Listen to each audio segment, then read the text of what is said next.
क्या मैंने ऐसा कहा कि उसकी इकलौती बेटी जो जिससे वो इतना प्यार करती है वो समझ नहीं पा रही है? जस्ट बिकॉज उसको ये सोशल स्टिग्मा लग रहा है कि चार लोग क्या बोलेंगे, उसको समझ नहीं आ रहा है कि उसकी माँ कितनी खुश रह सकती है।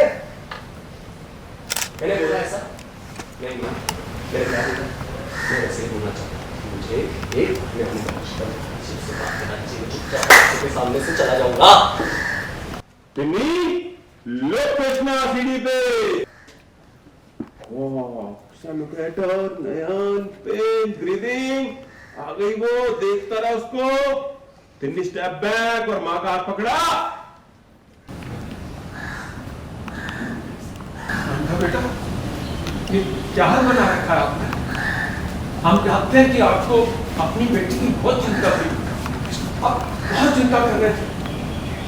हम आपसे बात करके वापस चले जाएंगे, बस एक बार आप फोन तो कर लेते हैं।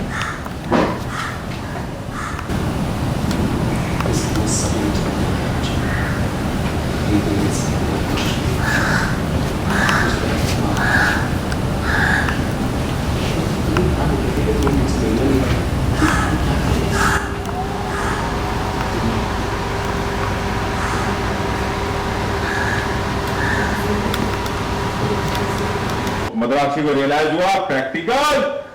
बोल दो कि इसके साथ आपका कोई रिश्ता नहीं।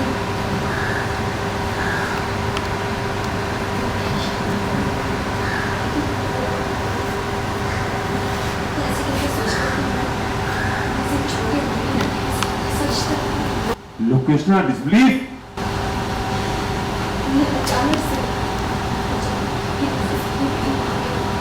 कृष्णा स्ट्रेट। मुझे सोचने का मौका भी नहीं।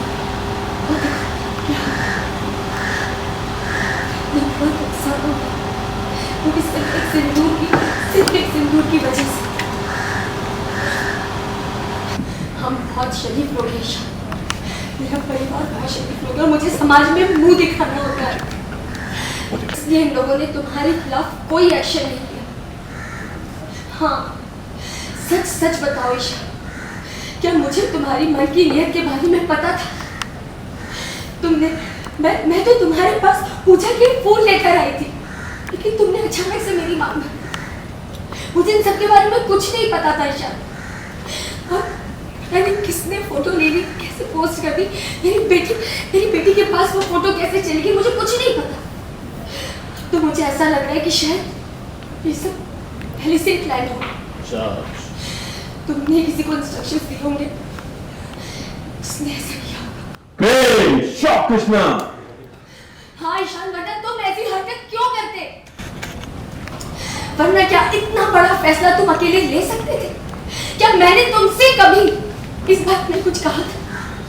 नहीं। बोलो, बताओ मुझे। अब जो होना था वो हो चुका। तुम जितना मेरा नुकसान कर सकते थे उतना तुमने मेरा नुकसान कर दिया। लेकिन मेरी बेटी, इस वजह से मेरी बेटी का नुकसान हुआ। उसके लिए मैं किसी को भी नहीं छोड़ूंगी। शराफत का नकाब पहनकर नहीं रहूंगी। मैं सिर्फ शराफत की वजह से तुमसे बात करूंगी। तुमने मुझे अपने घर में बुलाया था, सिर्फ शराफत के कारण तुम्हारे घर पर रहती। लेकिन मुझे नहीं पता था कि तुम अपने से उम्र में बड़ी औरत की बिल्कुल इज्जत नहीं रखोगी। शॉक कृष्णा। तुम प्लीज यहाँ से चले जाओ। तुम प्लीज चले जाओ यहाँ से। मुझे नहीं देखना है तुम्हें।